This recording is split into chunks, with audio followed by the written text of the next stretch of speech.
जो हम सब लोगों के लिए बहुत लाभदायक है। और क्योंकि हम सब लोग किसी न किसी तरह के दुख से ग्रसित होते हैं, और यहाँ पे जो सूत गोस्वामी बता रहे हैं कि हम लोगों के दुख का कारण क्या है।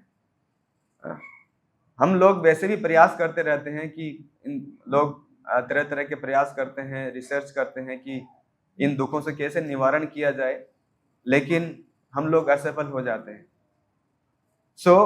ये जो श्लोक का पीछे का बैकग्राउंड क्या है, जैसे नैमिषारण्यम में जो संत लोग हैं वो सूत गोस्वामी से प्रश्न करते हैं कि नारद मुनि के घर में जब वो संत लोग आए थे, तो उन आने के बाद में 4 महीने रहने के बाद वापस चले गए।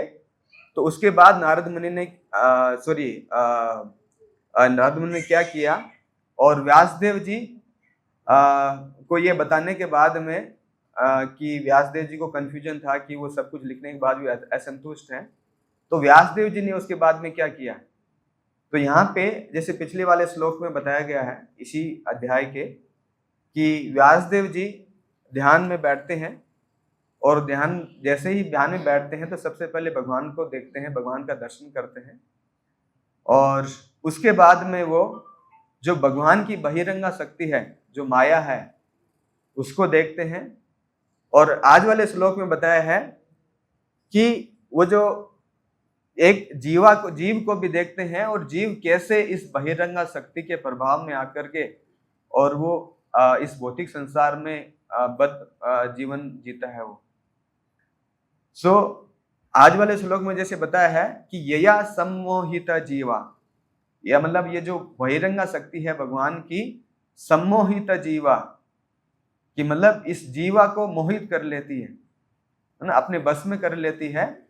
आत्मानम त्रिगुणात्मकम, आत्मानम मतलब अपने स्वयं को, यहाँ बताया ना स्व है, स्वयं को इस भौतिक संसार का पदार्थ मानती है। जैसे ना त्रिगुणात्मकम, प्रकृति के 3 गुणों के प्रभाव से वो जीव क्या सोचता है कि ये वह इस भौतिक संसार से ही संबंध रखता है, इस भौतिक संसार का ही पदार्थ है वो, है ना। इवन दो यहाँ पे आगे क्या है, परो अपी, इवन दो वो ट्रांसेंडेंटल है, इससे परे है। जैसे यहाँ पे तात्पर्य में प्रभुपाद जी ने बताया है कि भगवान और जीव है ना, गुणों के हिसाब से देखा जाए तो सेम है, लेकिन इसके बावजूद भी इस त्रिगुणात्मक ये तीनों गुणों की जो प्रकृति क्या है इसके वश में आ जाता है। और इसके बाद में क्या, मनुते अनर्थम, ये समझने के और इसके प्रभाव में आने के बाद में अपने आप को इस भौतिक संसार का पदार्थ समझता है, और ये समझने की वजह से वो अनर्थ करता है। तत्कृतम चाभिपद्यते, कि इस तरह से वो अपने आप को भौतिक शरीर मानता है, और ये भौतिक शरीर की वजह से वो भौतिक कष्टों का फलों को भोगता है।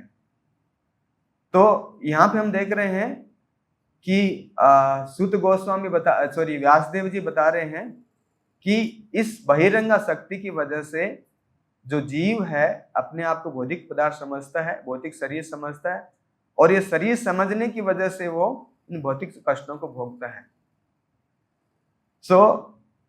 यहाँ पे हम लोग देख रहे हैं कि व्यासदेव जी ने 3 चीजों को देखा जब वो मेडिटेशन में बैठे।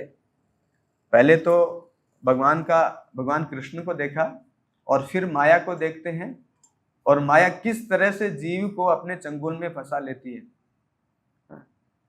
प्रभुपाद जी कई बार एक्सप्लेन करते हैं कि माया का मतलब जो वास्तविकता में नहीं है। मतलब जैसे हम लोग ये शरीर नहीं है, लेकिन अपने इस शरीर को समझ रखा है कि मैं ये शरीर हूं, है नहीं, लेकिन अपने अज्ञान में समझ रखा है कि हम ये शरीर हैं। हरे कृष्णा जी, बच्चा है उसको बाहर अब ले जाइए, बाकी लोगों को डिस्टर्ब हो रहा है। हम ये शरीर नहीं है, लेकिन फिर भी अपने आप को शरीर समझ के बैठे हैं, तो ये माया है। प्रभुपाद जी लिखते हैं कि माया मीन्स विच इज नॉट, कि जो वास्तविकता में नहीं है वो माया है। भगवत गीता में भी भगवान ने बताया है ना कि देहि नोस्मिन यथा देहे कौमारम यौवनम जरा, कि जो आत्मा है वो इस भौतिक शरीर में रहती है और शरीर की अलग अलग स्टेजेस में वो ट्रांसफर होती रहती है। जैसे छोटे बच्चे के रूप में रहती है, फिर बड़ा हो जाता है वो और वयस्क हो जाता है, फिर बूढ़ा हो जाता है, फिर उसकी मृत्यु हो जाती है। मृत्यु होने के बाद में वो दूसरे शरीर में ट्रांसफर हो जाती है। लेकिन वो इस भौतिक पदार्थ से अलग है। लेकिन भौतिक पदार्थ के अलग होने से क्यों वो इतना जैसे भगवान बताते हैं ना कि वो जन्म मृत्यु जरा व्याधि इस तरह के दुख को क्यों भोगती है वो, तो यहाँ पे व्यासदेव जी बता रहे हैं कि इस बहिरंगा शक्ति की वजह से ये अपने आप को शरीर समझते हैं और उसकी वजह से हम भौतिक कष्टों का भोग करते हैं। लेकिन ये जो बहिरंगा शक्ति है ये भगवान की ही शक्ति है। प्रभुपाद जी एक एग्जाम्पल देके समझाते हैं कि जैसे सूर्य होता है, सूर्य की वजह से अपन देखते हैं समुद्र में जब पानी एवेपोरेट होता है तो बादल बनते हैं, और बादल की वजह से कई बार बादल की वजह से वो सूर्य दिखाई नहीं देता। तो सूर्य दिखाई नहीं देने से इसका मतलब ये नहीं कि सूर्य है नहीं, हालांकि जो बादल है वो सूर्य के द्वारा ही बनाए गए हैं, सूर्य की एनर्जी के द्वारा ही बने हैं, लेकिन वो हमारी नजरों से सूर्य है, वो हमारी नजरों में दिख नहीं रहा, लेकिन वास्तविकता में तो सूर्य है। तो इसी तरीके से ये जो बहिरंगा शक्ति है वो भगवान की ही शक्ति है, लेकिन वो हम लोगों के ऊपर अपने प्रभाव की वजह से हम लोग भूल जाते हैं कि हम भगवान के ही अंश हैं।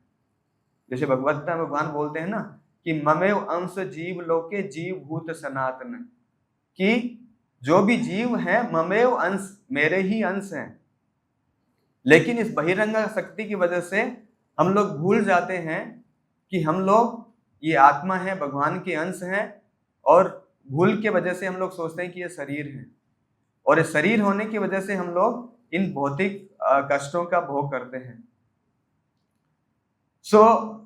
जब हम लोग अपने आप को शरीर समझते हैं तो यहाँ पे व्यासदेव जी बताते हैं कि हम अनर्थ करना स्टार्ट कर देते हैं।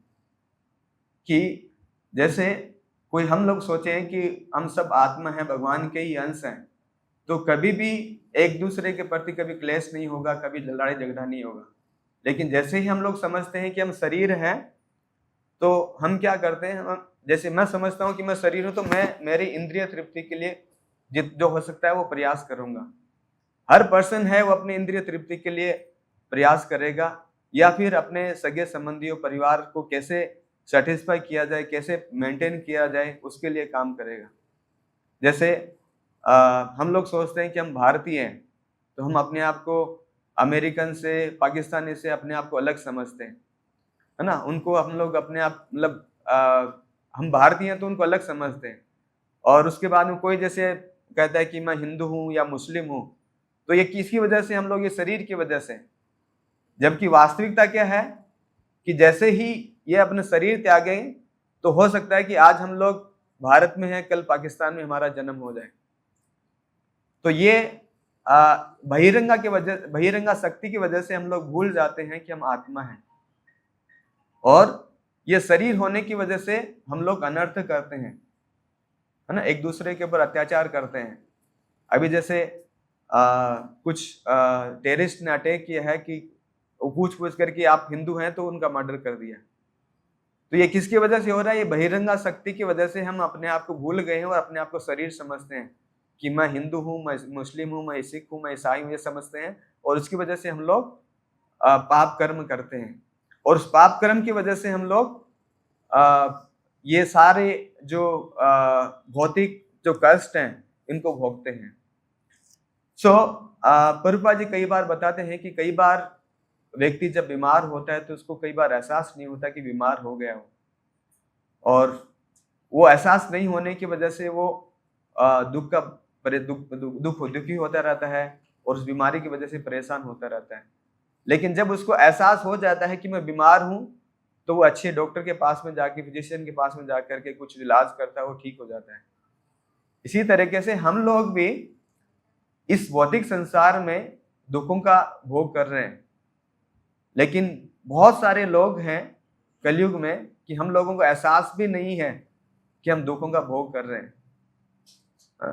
जैसे भगवद गीता में बताने कि जन्म मृत्यु जरा व्याधि, ये 4 तरह के दुख हैं जो हम लोग भोग रहे हैं। लेकिन जैसे होता है ना कि जब जानवर होता है तो उसको भी एहसास नहीं होता कि वो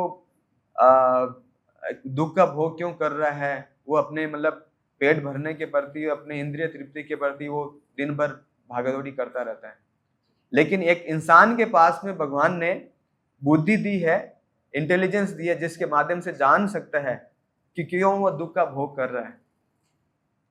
लेकिन आज के समय में हम लोग इतना इस वास्तविकता से दूर हो गए हैं कि हम लोगों को एहसास भी नहीं हो पाता कि हम लोग दुख का भोग कर रहे हैं। जबकि अपने शास्त्रों में बताया ना कि कई तरह के दुख होते हैं, जैसे आदि आध्यात्मिक, आदि भौतिक, आदि दैविक, कि हम इस शरीर की वजह से कई सारे दुखों का भोग करते हैं। कि कई बार हम बीमार हो जाते हैं, हमारा मन बहुत विचलित रहता है ना, और कुछ अनहोनी हो जाती है शरीर के साथ में, तो उस तरह के दुख भी हम भोग करते रहते हैं। कई बार हम लोग दूसरे व्यक्ति की वजह से भी परेशान हो जाते हैं कि दूसरा व्यक्ति किसी दूसरे व्यक्ति को प्रताड़ित करता है। जैसे मैंने एग्जांपल दिया कि कुछ टेररिस्ट ने अटैक करके कुछ लोगों को मार दिया या जख्मी कर दिया। और इसके अलावा फिर कई बार नेचुरल डिस्टर्बेंसेस हो जाते हैं, तूफान आ गया, आंधी आ गई, है ना, भूकंप आ गया। तो इस तरह के दुख भी हम लोग इस भौतिक संसार में भोगते रहते हैं। लेकिन बहुत सारे जो लोग हैं उनको एहसास भी नहीं होता कि हम लोग इन दुखों का भोग कर रहे हैं। लेकिन इन यहाँ पे जैसे वासुदेव जी बता रहे हैं कि इन दुखों का जो मुख्य कारण है वो बहिरंगा शक्ति है। और बहिरंगा शक्ति जैसे यहाँ पे बताया गया है कि बहिरंगा शक्ति भगवान की ही शक्ति है। तो एक साधारण सा एक प्रश्न उठता है अपने मन में कि यदि ये भगवान की शक्ति है तो भगवान ये चाहते हैं कि हम दुखों का भोग करें इस भौतिक संसार में? कि भगवान इस तरह से निर्दयी हैं कि वो जबरदस्ती बहिरंगा शक्ति है, जो तीनों गुणों की जो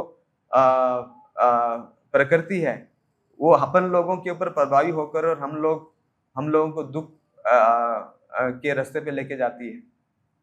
तो इसी श्लोक के तात्पर्य में प्रभुपाद जी बता रहे हैं कि ऐसा नहीं है ना कि भगवान ये चाहते हैं, लेकिन हम लोगों के डिजायर था, हम लोगों की इच्छा थी।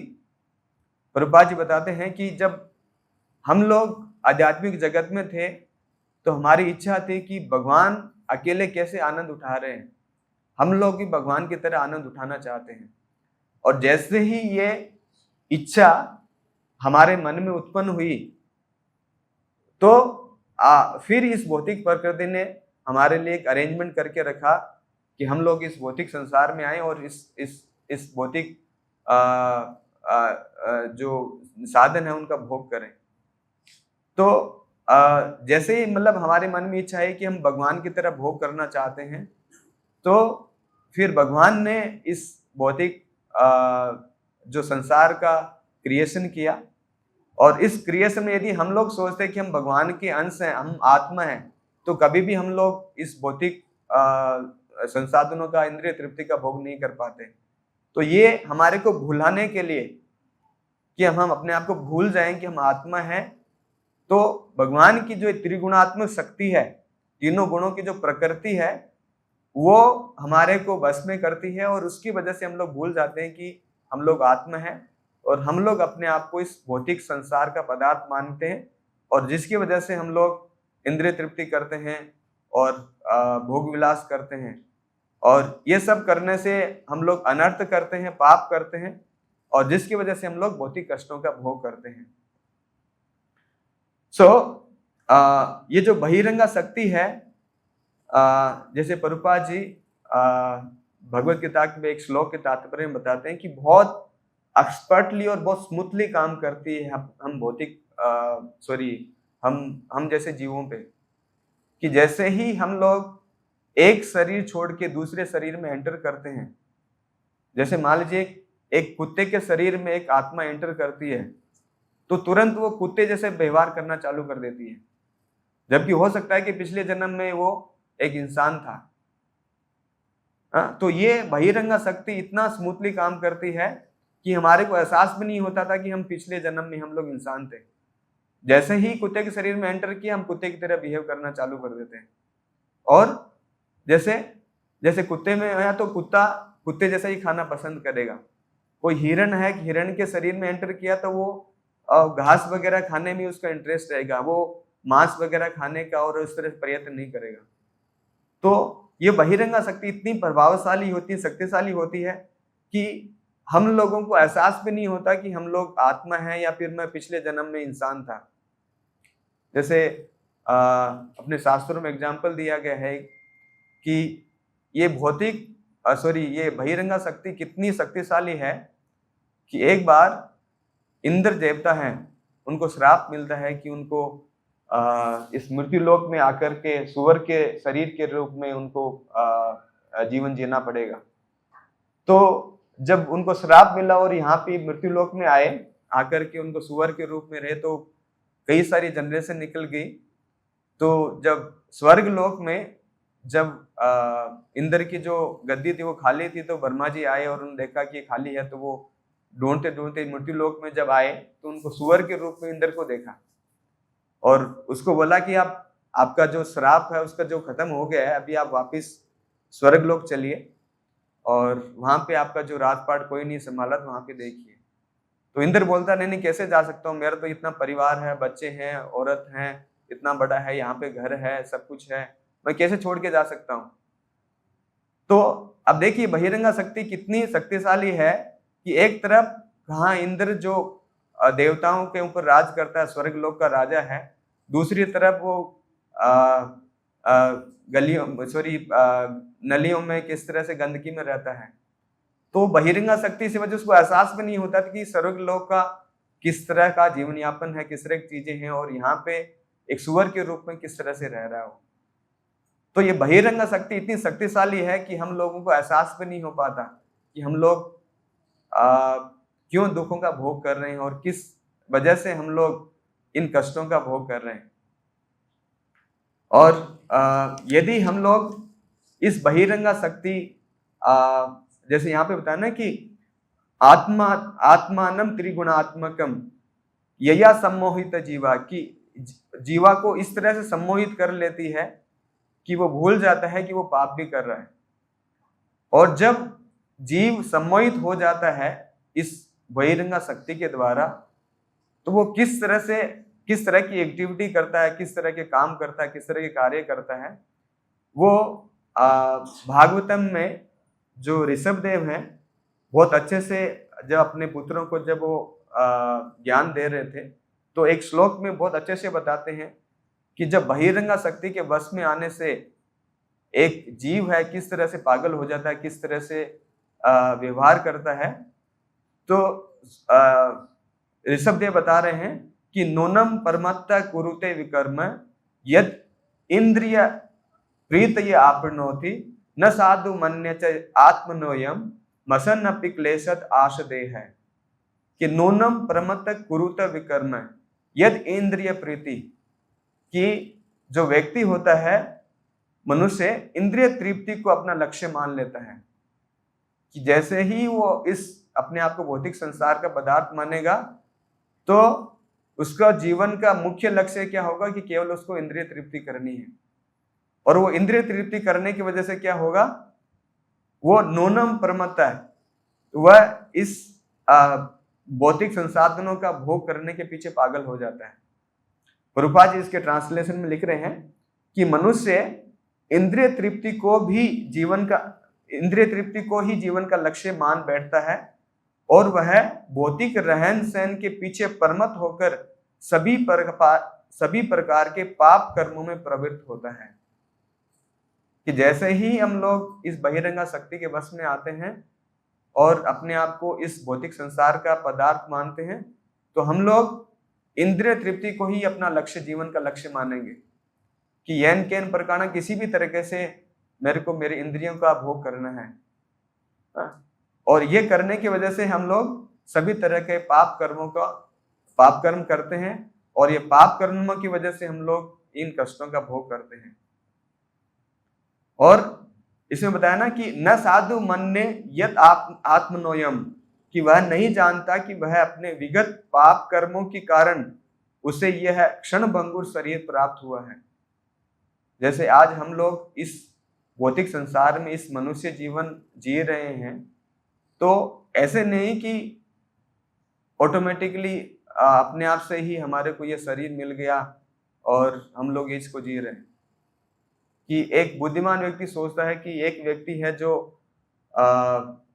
रोड के किनारे जो गरीब लोग हैं, कोई भिखारी है, वहां पे जन्म ले रहा है और एक बहुत अमीर व्यक्ति के घर में जन्म ले रहा है, तो दोनों में क्या डिफरेंस है? तो यहाँ पे जो ऋषभ देव बता रहे हैं कि हमारे विगत पाप कर्मों की वजह से हम लोग ये मनुष्य जीवन हमारे को मिला है या फिर ये जानवर का जीवन हमारे को मिला है। तो ये सब हम भूल जाते हैं क्योंकि हम लोग इंद्रिय तृप्ति के पीछे पागल हो जाते हैं। जो दुखों की खान है, वास्तव में जीवात्मा को भौतिक देह नहीं मिलनी चाहिए थी, किंतु इंद्रिय तृप्ति के लिए ऐसा हुआ है कि हम लोग चाह रहे थे कि हम भगवान की तरह आनंद प्राप्त करना चाहते हैं, भगवान की तरह ही जीना चाहते हैं, भगवान किस तरह से सृष्टि को कंट्रोल करते हैं और चीजों का भोग करते हैं वो करना चाहते हैं। तो ये सब करने की हमारी जो इच्छा है उसकी वजह से ही हम लोग इस भौतिक संसार में आए हैं, और इस जैसे ही भौतिक संसार में आए हैं, इस बहिरंगा शक्ति की वजह से हम लोग ये सब पाप, ये अनर्थ जो है पाप कर रहे हैं। और इसमें फिर ऋषभदेव बता रहे हैं कि मसन अपि क्लेशत आश देह है, कि अतः वो बुद्धिमान प्राणी के लिए वह शोभा नहीं देता कि वह पुनः इंद्रिय तृप्ति के कार्यों में प्रवृत्त हो, जिससे एक के बाद दूसरा शरीर उसे प्राप्त होता रहता है। कि जो बुद्धिमान व्यक्ति है उसको वो जान जाता है कि ये शरीर में मैं इन दुखों का भोग कर रहा हूँ और इन दुखों के भोग की वजह से मैं तरह तरीके से परेशान रहता हूँ, और ये शरीर, ये दुख क्यों प्राप्त हुए हैं? मेरे पिछले पाप कर्मों की वजह से। बुद्धिमान व्यक्ति जानता है कि यदि मैं दोबारा से पाप करूंगा और दोबारा से अनर्थ करूंगा तो दोबारा से मेरे को शरीर प्राप्त, भौतिक शरीर प्राप्त होगा, और ये जैसे ही भौतिक शरीर प्राप्त होगा तो वापिस दुखों को भोगना पड़ेगा, चाहे वो मनुष्य जीवन में हो या फिर जानवर के जीवन में हो, किसी भी तरीके से हो। वो जो तीन तरह के जो कष्ट हैं, आदि दैविक, आदि भौतिक और आदि आध्यात्मिक, ये तीनों कष्ट हमको सहन करना पड़ेगा। तो जो बुद्धिमान व्यक्ति है वो कभी नहीं चाहता कि दोबारा से वो उसको भौतिक शरीर प्राप्त हो। लेकिन हम लोग इन भौतिक कष्टों के निवारण के लिए, व्यक्ति है तरह तरह से प्रयास करता रहता है, साइंटिस्ट लोग हैं वो रिसर्च करते रहते हैं और रिसर्च करके वो बताते हैं कि हम लोग किस तरह से हम लोग हमारा जो जीवन है उसको प्रोलॉन्ग कर सकते हैं, बढ़ा सकते हैं, कैसे जो बीमारियां हैं उनके कष्टों का निवारण कर सकते हैं।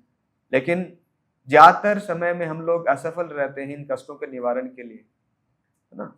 क्योंकि भगवत गीता में भगवान बोलते हैं ना कि प्रकृति क्रियमाणी गुणे कर्माणि सहसा अहंकार विमूढ़ात्मा कर्ता हम इति मन्यते, कि हम लोग सोचते हैं कि हम हमारी वजह से हम लोग ये जो काम कर रहे हैं इसका जो कारण हम है ना, और हमारे को एहसास नहीं होता कि ये भौतिक प्रकृति है, ये बहुत पावरफुल है और ये भगवान की एनर्जी है, और इस भगवान की एनर्जी को हम लोग कभी क्रॉस नहीं कर सकते, इसको जीत नहीं सकते। तो इसलिए जो व्यक्ति सोचता है कि मैं ही इससे सब कुछ करता हूँ। एक बार एक अपनी मैगजीन में एक आर्टिकल आया था कि जैसे फुटबॉल खेलते हैं ना, जो फुटबॉल होता है तो एक जो खिलाड़ी होता है वो उसको किक करता, मारता है, दूसरे के पास में जाता है, दूसरा मारता है, तीसरे के पास में जाता है, और फिर आखिर में जाकर के वो गोल कर देते हैं। तो उसमें किसी भक्त ने ये आर्टिकल लिखा था, तो एक एनालॉजी दी थी कि एक जीव भी एक फुटबॉल की तरह है। ये खिलाड़ी ही एक पहला मारता है, पैर मारता है, किक करता है, दूसरे के पास जाता है, तो हम लोग भी ये बहिरंगा शक्ति के द्वारा हम लोग मारपीट खाते रहते हैं, इधर से उधर भटकते रहते हैं।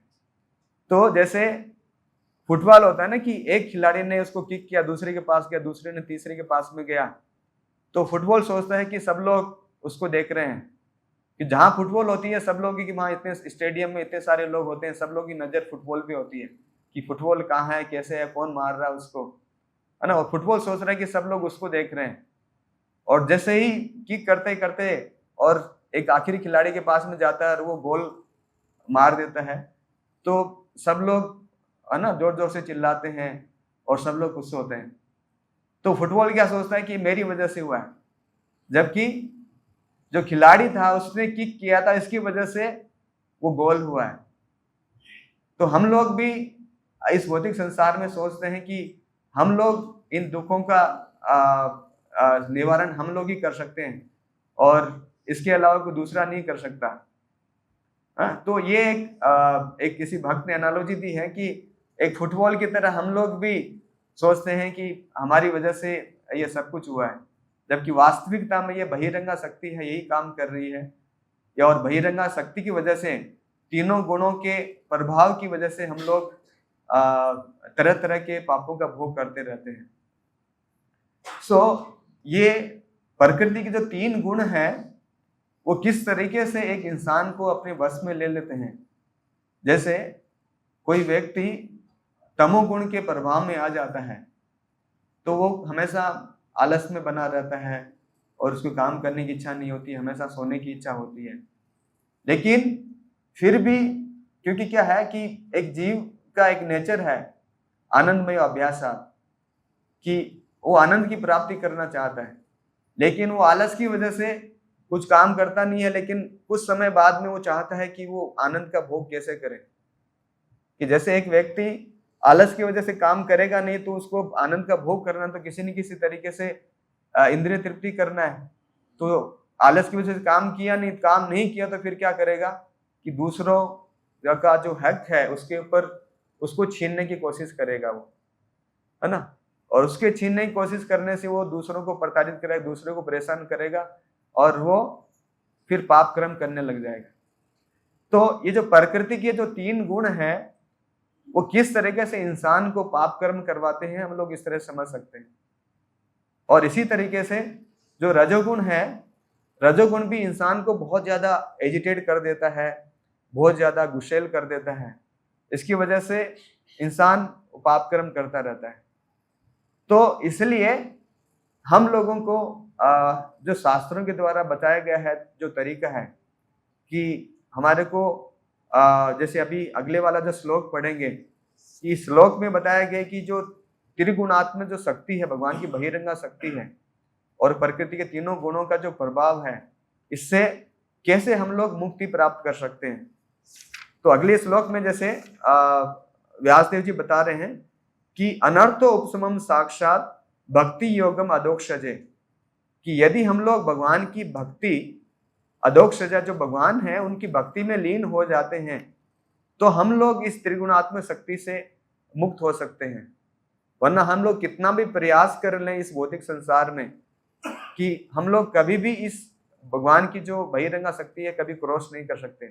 केवल भगवान की जो भक्ति करते हैं तभी हम लोग इस बहिरंगा शक्ति के से मुक्ति प्राप्त कर सकते हैं। भागवतम में भी पहले स्कंद के ही 2 अध्याय में बताया गया है कि तदा रजस तमो भावस काम लोभास दय चये चेत एतर अनावितम स्थितम सत्वे प्रसीदति, कि जो भगवान का जो लविंग डिवोशनल सर्विस है, भगवान का जो भक्ति है, और वो भक्ति करते हैं तो हमारे हृदय के अंदर जो तमोगुण और रजोगुण के प्रभाव की वजह से जो लस्ट है, जो काम है, क्रोध है और हैंकरिंग है, ये मुक्त, इस हमारा जो हृदय है इनसे मुक्त हो जाता है। तो केवल भगवान की भक्ति ही है जिसके माध्यम से हम लोग इस रजोगुण, तमोगुण और इस काम क्रोध से हम लोग मुक्ति प्राप्त कर सकते हैं। इसके बाद में अगले वाले श्लोक में भागवत में बताया गया है वह भक्ति योग्यता है। तो यदि हम लोग भगवान की भक्ति करते हैं तब हम लोग वास्तविक सुख की प्राप्ति कर सकते हैं। जैसे इस श्लोक के तात्पर्य में प्रभुपाद जी पहले ही जो वाक्य है उसमें बता रहे हैं कि यहाँ पर भौतिकतावादी जीवों के कष्ट का मूल कारण तथा उसके उपाय के रूप में जो कार्य करने चाहिए उसके बारे में बताया गया है। तो यहाँ पे प्रभुपाद जी बता रहे हैं कि जीवों के कष्ट का मूल कारण क्या है और इस मूल कारण का मतलब जो जीवों का कष्ट जो मूल है उसके उपाय क्या है, और ये उपाय की वजह से हम लोग जो परम जो लक्ष्य है वो कैसे प्राप्त कर सकते हैं। जो परम लक्ष्य क्या है कि हम लोग भगवान के संग में होकर के कैसे हम लोग खुशी जीवन जी सकते हैं। तो तीनों चीजों को अब यहाँ पे प्रभुपाद जी बहुत सुंदर तरीके से इस तात्पर्य में बताया गया है, बहुत एलोबरेटली प्रभुपाद जी एक्सप्लेन किया है कि इन कष्टों का मूल कारण ये बहिरंगा शक्ति है और ये बहिरंगा शक्ति का उपाय क्या है, केवल भगवान की भक्ति करके ही हम लोग इस बहिरंगा शक्ति से मुक्ति प्राप्त कर सकते हैं। और इस भक्ति को कंटिन्यू करते हैं तो हम लोग जैसे यहाँ पे होता है एवं प्रसन्न मनसो भगवत भक्ति योग्यता, भगवान की भक्ति करके हम लोग प्रसन्न हो सकते हैं। तो मैं यहीं पे समाप्त करता हूँ। किसी का प्रश्न हो, कोई डाउट हो तो पूछ सकते हैं।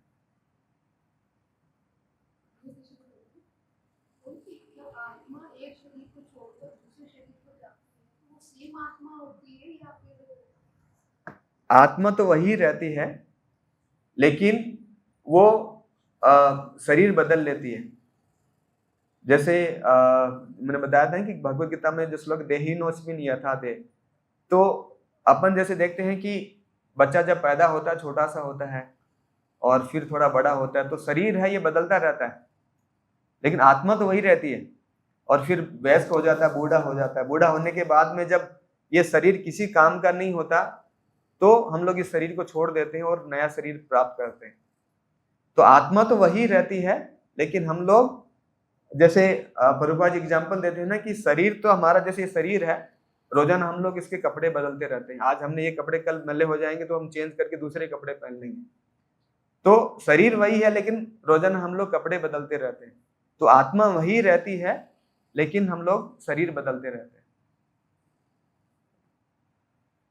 ठीक है। ग्रंथराज श्रीमद् भागवतम की, जगत गुरु श्रील प्रभुपाद की, नित्य गौर प्रेमानंद।